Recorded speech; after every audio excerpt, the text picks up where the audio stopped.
In Saudi Arabia, they have a police force known as the Matawa. The word means the one who makes others obey in Arabic. The Matawa are religious police whose job is to patrol the streets looking for anyone who offends Islam. If found, the suspect is beaten with sticks as an on-the-spot summary judgment. In England, we have our own version of the Matawa. They are called the Metropolitan Police. And rather than beat you with sticks, they beat you down with phony laws, then have you handcuffed and dragged away on some fanciful charge of racism. I can be arrested if you want. Don't put your hands in my face. I can be arrested if you want. Don't put your hands in my face. What's your face? You're putting your hands in my face. You better even make your life to the Lord Jesus Christ. What are you doing here? I am preaching. You are preaching. I'm going to require you to go away. You can never. Okay, then I will arrest you for a breach of peace. Plain and simple. What breach of peace? It's what you're doing at the moment. You're causing problems, you're disturbing people's days, and you're breaching their peace. Okay, so for that to be dealt with, if you won't go away voluntarily, we will have to arrest you. I will not go away because I need to tell them the truth. Because Jesus is the only way, the truth. Jesus is the only way, the truth, and the life. I appreciate and that. Nobody. But nobody wants to listen to that. They want you to go away. Oh, you don't want to listen to that. You will listen when you are dead. You will listen when you are dead. You will listen. Take me. No. Don't take my Bible away. Don't take my Bible away. Don't take my Bible. Gave you the simple option. Don't take my Bible away. We're not taking it away. Before that, sir. Okay, no problem. Thank you. Whatever you like, you can even do. Whatever you like. Where do you park? We're not parked anywhere. We're going to go for a walk. Thank you. Quite a number of people emailed me this clip inviting me to comment on whether or not the arrest was lawful. So let's go back to the beginning and start by determining why the police are there. According to the uploader, and prior to filming, it was alleged by the police that the preacher had been Islamophobic. In the video, one of the officers accuses him of being racist. Islam is a religion, not a race. Just like any religion, it's nothing more than a belief of a superhuman deity, an ideal that should be no more afforded protective status in a secular society than a child's belief in Father Christmas. But if criticising Islam is racist, then surely criticising any religion is racist, including Buddhism, Scientology and Jediism. But I have yet to see anyone be arrested for insulting Star Wars. I use Jediism not as a joke, but because during the drafting of the UK Racial and Religious Hatred Act in 2006, an amendment was proposed to exclude Jedi Knights from protection. The amendment was subsequently withdrawn, presumably because the legislator come to realise that, all things being equal, no delusion should be afforded greater status than any other. Naturally, that is not how either the police or the courts interpret our nebulous, so-called hate laws. The rules that govern how the police respond to imagined hate crime in this country are determined via the following criteria. A. Has someone made a complaint that they've been offended? B. Does the complainant fall into one of the categories of special victimhood? If so, then an offence has been committed, even though offending someone is not a criminal offence in this country. In fact, the Racial and Religious Hatred Act of 2006 preserves freedom of speech as it relates to making offensive remarks about religion with the following. Nothing in this part shall be read or given effect in a way which prohibits or restricts discussion, criticism, or expressions of antipathy, dislike, ridicule, insult, or abuse of particular religions or the beliefs or practices of their adherents, or of any belief system or the beliefs or practices of its adherents, or proselytizing or urging adherents of a different religion or belief system to cease practicing their religion or belief system. But the police don't know that mouthful, and they don't care.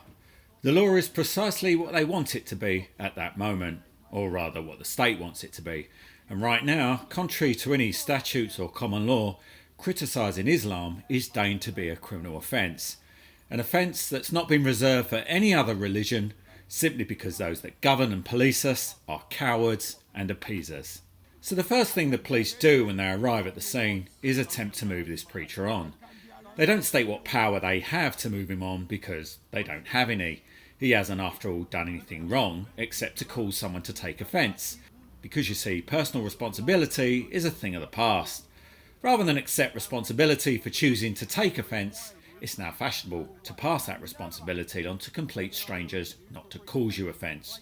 Strangers who know nothing about you and your beliefs. When he refuses to move, as is his right, the police threaten to arrest him for breaching the peace. What breach of peace? It's what you're doing at the moment. You're causing problems, you're disturbing people's days, and you're breaching their peace. Yet again, the police get this completely wrong by taking it at its most literal. You can't commit breach of the peace just by disturbing someone's day. And the fact that these officers cannot understand this simple concept, a bedrock of law enforcement, is quite frankly disgusting. No police officer should be allowed to patrol the streets if they cannot understand this simple ancient law, something that I defined clearly in an earlier video, which I'll repeat here. This 1,000-year-old law predates the police service when it fell upon the public to tackle criminal disruption and uphold the king's peace. Back then, when a king died, the power to uphold the peace would lapse with him. Anarchy would often result as criminals were immune from prosecution until a new king was crowned and restored the peace. In 1272, Edward I passed a law that the king's peace was to be maintained in perpetuity, and these powers to keep the peace remain with us today as part of the common law. You might have used it yourself without even knowing, such as preventing a fight from breaking out or to stop someone from damaging property. Over the years, breach of the peace has been defined by the courts as whenever harm is actually done or is likely to be done to a person or in his presence to his property, or a person is in fear of being so harmed through an assault, an affray, a riot, unlawful assembly, or other disturbance. This means as long as there is an actual threat of harm, you can use breach of the peace to temporarily restrain or detain a person until that threat has passed. The threat of harm must be real and immediate. That breach has to be taking place or about to happen. It can't be used as a way of punishing someone or detaining them for a breach that's already passed. You can't arrest someone for breach of the peace just because they're offending you or because they're refusing to abide by other laws. The police here seem to think that breach of the peace is some kind of penalty card they can hold up to keep someone in a holding pattern of arrest while they think up a more substantial offence. This is precisely what the police did to Tommy Robinson outside Leeds Crown Court last year, arresting him for breach of the peace rather than contempt of court, despite his actions not coming anywhere near the definition of breach of the peace. If these officers had wanted a lawful, although unjust, means to silence this preacher's right to free speech, then why didn't they just abuse their dispersal powers under the Antisocial Behaviour, Crime and Policing Act? This is rapidly becoming the most popular method police are using to stop any unwanted, although perfectly lawful behaviour on a public street. I can only assume that these cops are so ignorant they don't even know that such a power exists. If they did, I'm sure they wouldn't have hesitated to abuse it, and thereby potentially protected themselves from a potential lawsuit. So the end result is most definitely an unlawful arrest, and this preacher has a straightforward civil claim for assault, battery and false imprisonment. But to what end? Do you think this will be a lesson learned to the Metropolitan Police?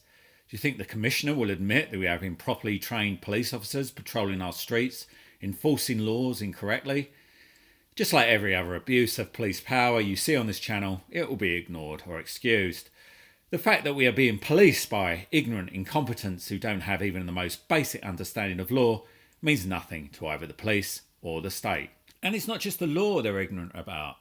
You've seen how quick the police are to accuse ordinary members of the public of being terrorists simply for filming on the street. But when confronted with real terrorist activity, they don't seem to have a clue. Take this picture, for instance, which someone emailed me recently. You might not know what this one finger salute means, and why should you? It's not your job to ensure the safety of the public. But this is the official salute of ISIS, and these police officers don't even question why this individual would want them to make such a gesture to the camera. Do you genuinely want people like this acting as your guardians against those that mean us harm? Personally, I think we should follow suit with the police and brush aside this wrongful arrest and insist that the police, as always, have got it right. After all, imagine how beneficial it would be to have anyone you don't like arrested simply for disturbing your day. If you live in London and the next time you encounter anything on the street that you consider breaching your peace, call up the Met and mention this video and insist that they attend. But when doing so, just ensure that you fall within that incredibly narrow spectrum of most favoured victim. Otherwise you'll be dismissed under that catchphrase of police in action, we don't have the resources.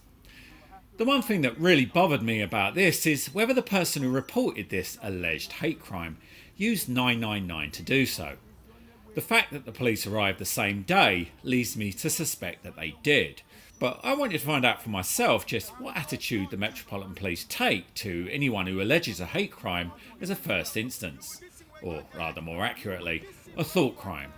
So I committed one of my own by posting a comment to Twitter and then turning myself into the Met by dialing 101. That's what I'm saying. Go to the website. Please, what's the reason for calling? Hello? Hello. Is that the Metropolitan Police? Yes, it is. Can't quite hear you, dear. It's a very bad line. Yes, it is. What's the reason for calling? Yeah, I wanted to report an Islamophobic remark that I've just seen on Twitter. Okay. What does he see? What does it say? Yeah. It's just hateful, that's what it is. It's pure, outright hate speech. That's what this is.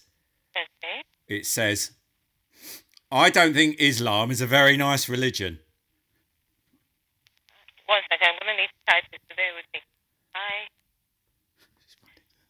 don't think. Islam is a very nice religion. Okay. Now that's a hate crime, isn't it? Kind of, yes. It is, good. I'm glad that we agree on that. So can you have this person arrested, please? And also, I don't just want them arrested. I want them on one of the front pages of the Daily Mail website as well, please. You have to speak to Daily Mail for that one. Know who it is? Do I know who it is? Yeah, it's some bloke called Cop Buster. Okay. Does he have an actual name or? Or what, on Twitter? Yeah. No, his name's just Cop Buster. I don't know whether that's his real name. Okay. I'm suspecting that it's not.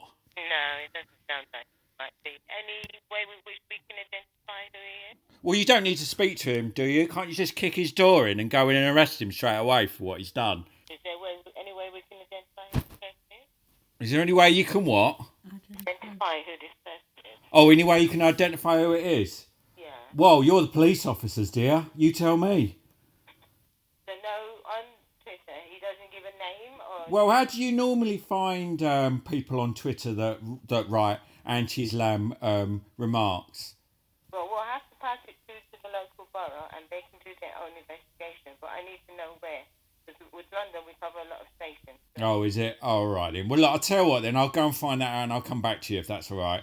All right, cheers then. Bye.